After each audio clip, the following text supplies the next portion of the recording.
रहा है। देश को आजाद हुए लग 78 वर्ष पूर्ण हो गए, फिर भी हमारे देश में कुछ कानून वैसे चले आ रहे हैं जो सैकड़ों वर्ष पुराने हैं, अंग्रेजों के द्वारा बनाए गए हैं। वो हमारी जो अंग्रेज के द्वारा हमारा जो गुलामी की मानसिकता था उसको दर्शाता था। माननीय प्रधानमंत्री जी जब 2014 में देश के प्रधानमंत्री के रूप में शपथ लिए तो उन्होंने देश के सर्वांगीण विकास के लिए जो भी अंग्रेज के जमाने के कानून थे या तो उसको निरस्त किए गए या तो पुराने कानून को संशोधित किए गए, और लगभग वैसे 1500 कानून बिल को जो है वो या तो एलिमिनेट किया गया या तो फिर उसको संशोधित किया गया महोदय। उसी तरह यह जो लैंडिंग बिल है हमारे माननीय मंत्री जी ने प्रस्तुत किया है महोदय, यह 1856 ईस्वी पुराना बिल है महोदय।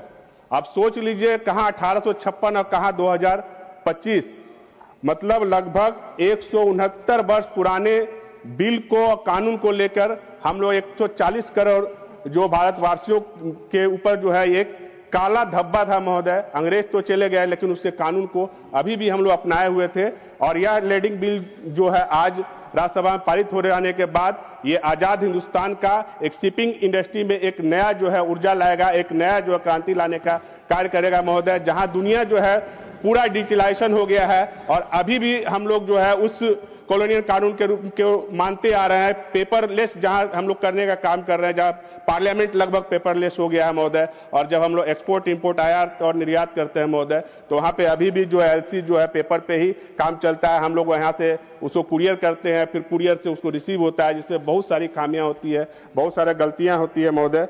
और आज यह बिल सदन में पारित हो जाने के बाद भारतीय बिल ऑफ लैंडिंग अधिनियम 1856 का स्थान लेगा महोदय।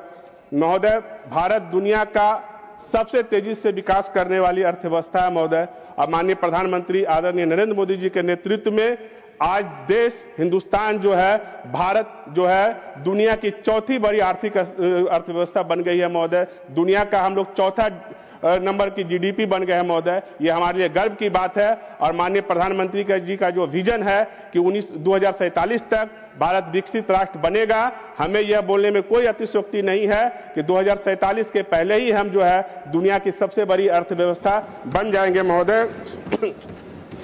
आज 11 वर्षों के कार्यकाल में जितना विकास का कार्य माननीय प्रधानमंत्री नरेंद्र मोदी जी के नेतृत्व में हुआ है, पिछले 50 वर्षों में कांग्रेसी शासन नहीं कर पाया महोदय। और यह अच्छा रहता महोदय, कांग्रेस वाले यहाँ पे नहीं है, विपक्ष हमेशा जब अच्छा बिल आता है या अच्छी कोई डिबेट होता है वो छोड़ के चले जाते हैं, और उनका यही काम है कि जो भी अच्छा बिल सरकार के द्वारा लाया जाए उसका वो विरोध करें, और उनको जो है अंग्रेजों का जो मानसिकता है, जो अंग्रेज चले गए उनकी मानसिकता को अभी भी वो रखे हुए हैं।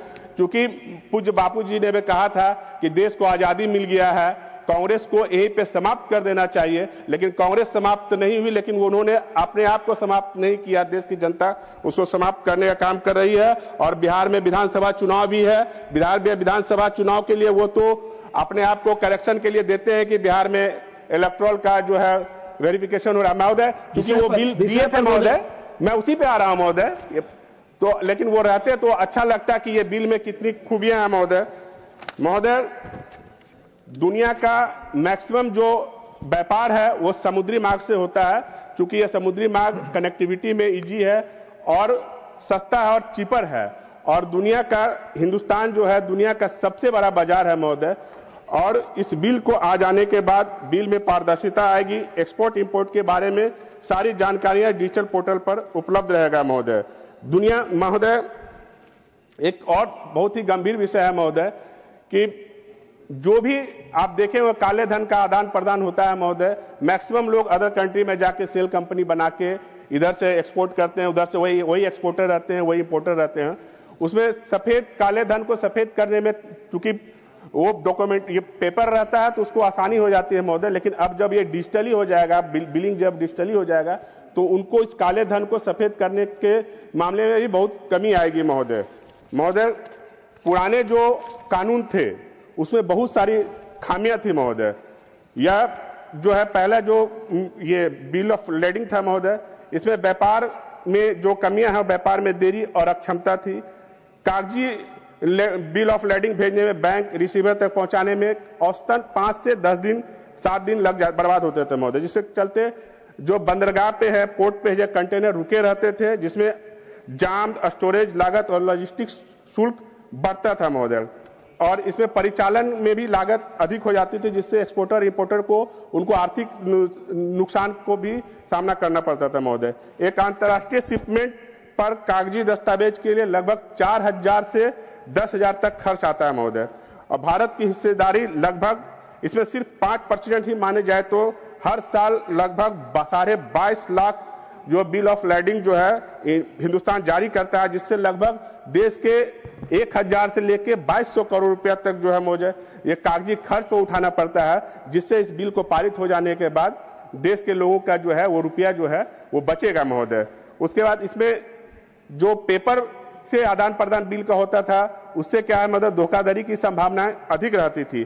कागजी बिल ऑफ लैंडिंग आसानी से गुम और चुराए जा सकते थे महोदय, नकली बनाए जा सकते हैं, जिसमें हाई वैल्यू व्यापार में बहुत जोखिम हो जाता है। छोटा व्यापार है तो चलेगा, लेकिन बड़ा व्यापार में महोदय अगर अब पेपर से आदान प्रदान करने में, उसको जाली बनाने में उसको आसानी होती थी महोदय।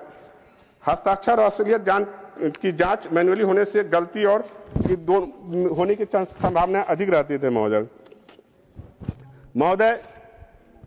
जो हमारे बांग्लादेश और अफ्रीकन कंट्री है महोदय, वहां पे जब हम लोग एलसी के थ्रू व्यापार करना चाहते हैं तो मैक्सिमम, बहुत लोगों को पता होगा कि बांग्लादेश और अफ्रीकन कंट्री में जो एलसी जो खुलता है, लेटर ऑफ क्रेडिट, जो हम लोग मान लिया हम एक्सपोर्टर हैं, इंपोर्टर हमको एलसी से भेजता है महोदय, बांग्लादेश का 99% एलसी जो है वो पेपर जो है फर्जी देता है। अभी भी कम से कम मैं जिस प्रांत से, बिहार से आता हूं महोदय, 80% बांग्लादेश को प्याज बिहार से एक्सपोर्ट होता है महोदय, लेकिन बिल के कारण आज जो व्यापारी आज एक्सपोर्ट शुरू किया किसान, अगले वर्ष वो बर्बाद हो जाता है। तो डिजिटलाइजेशन हो जाने की वजह से वो हम लोग जो फर्जी जो है एलसी मिलता है उस पे भी रोक लगने का काम होगा महोदय। और अभी भी माननीय मंत्री महोदय भी को अच्छी तरह जानते हैं कि बांग्लादेश और अफ्रीका में जो भी हम लोग ट्रेड करते हैं तो मैक्सिमम जो है वहां पे जो एलसी जो होता है इसका इंश्योरेंस होता है। मान लीजिए हम लोग 100 करोड़ का माल भेजे तो उसका कंपनियां जो है उसको इंश्योर करती है कि आपका माल कुछ गड़बड़ हो जाता है तो आपको पैसा की गारंटी देती है। बहुत सारी कंपनियां जो है बांग्लादेश और अफ्रीकन कंटिनेंट का जो है वहां पे हम लोग का एलसी का जो है इंश्योरेंस नहीं हो पाता है। इस बिल को आ जाने के बाद हमारा जो डिजिटलाइजेशन होगा तो एलसी मिलने में भी आसानी होगी, एलसी खोलने में भी आसानी होगी और व्यापार का जो घाटा है वो भी व्यापारियों को कम होगा महोदय। बीमा पर कंपनियों की मुहर लगने मूल दस्तावेज मांगी जाती है, जिससे दावों का निपटारा धीमा होता है महोदय। और कागजी लेन देन पे होता क्या है, इसमें पर्यावरण का भी बहुत दुष्प्रभाव पड़ता है महोदय। कागज पर आधारित दस्तावेज के कारण पेड़ कटते हैं, ट्रांसपोर्ट से कार्बन उत्सर्जन बढ़ता है, जिससे पर्यावरण का पर भी नकारात्मक असर पड़ता है महोदय। भारत के व्यापारिक आकार के अनुसार पेपर बिलिंग अस्थिर है। भारत का मर्चेंटाइल 2023-24 में 1.6 ट्रिलियन डॉलर को पार कर गया। हर कंटेनर शिपमेंट में 3 मूल बिल ऑफ लैंडिंग होता है महोदय और 6 से 10 प्रतियां होती है। इतने बड़े स्तर पे पेपर दस्तावेजी करना बहुत ही मुश्किल हो जाता है महोदय। ये आर्थिक रूप से अव्यवहारिक है, कानूनी रूप से जो पुराना बिल था वो जोखिम भरा था।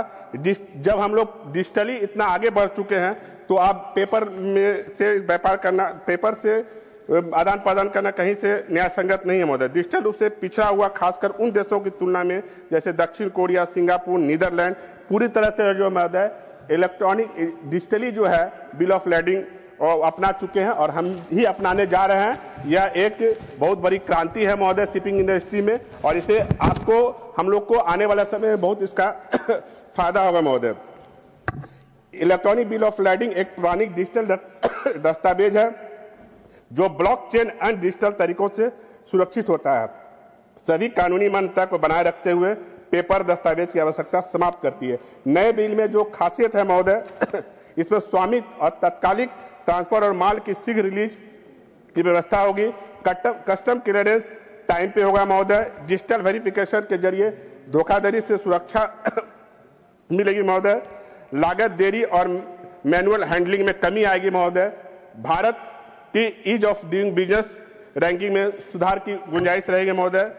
यह डिजिटल बदलाव जरूरी क्यों है महोदय? वैश्विक स्तर पर महोदय हर साल लगभग 4.5 करोड़ बिल ऑफ लेडिंग जारी होते हैं, लेकिन 2021 में इसमें 2021 तक सिर्फ 1.2% ही डिजिटल थे। बड़े कैरियर जो बड़ा एक्सपोर्ट इंपोर्ट होता है 2030 तक लगभग सभी लोग जो है डिजिटली जो है अपनाने का लक्ष्य रखे हैं, तो हम लोग भी अपना रहे हैं, ये अच्छी बात है महोदय। भारत जैसे व्यापारिक राष्ट्र के लिए पुराना पेपर प्रणाली पर चलना अब संभव नहीं है। हर साल अरबों रुपए की बर्बादी, सुरक्षा में खतरा और वैश्विक प्रतिस्पर्धा पिछड़ना, इन सभी समस्याओं से छुटकारा पाने के लिए जो ई-बिल है जो है अपनाना अनिवार्य है महोदय। और मैं बिहार प्रांत से आता हूं महोदय, और बिहार जैसे पिछड़े राज्य को भी इस बिल को आ जाने के बाद बहुत सारा फायदा मिलेगा महोदय। और बिल ऑफ लेडिंग 2025 है एक आधुनिक समुद्री व्यापार कानून है, जिससे डिजिटल बिल ऑफ लेडिंग को कानूनी मान्यता मिलती है। यह एक कानून सिर्फ समुद्री राज्यों के लिए नहीं बल्कि बिहार जैसे भू आवित्र राज्यों के लिए भी फायदेमंद है महोदय।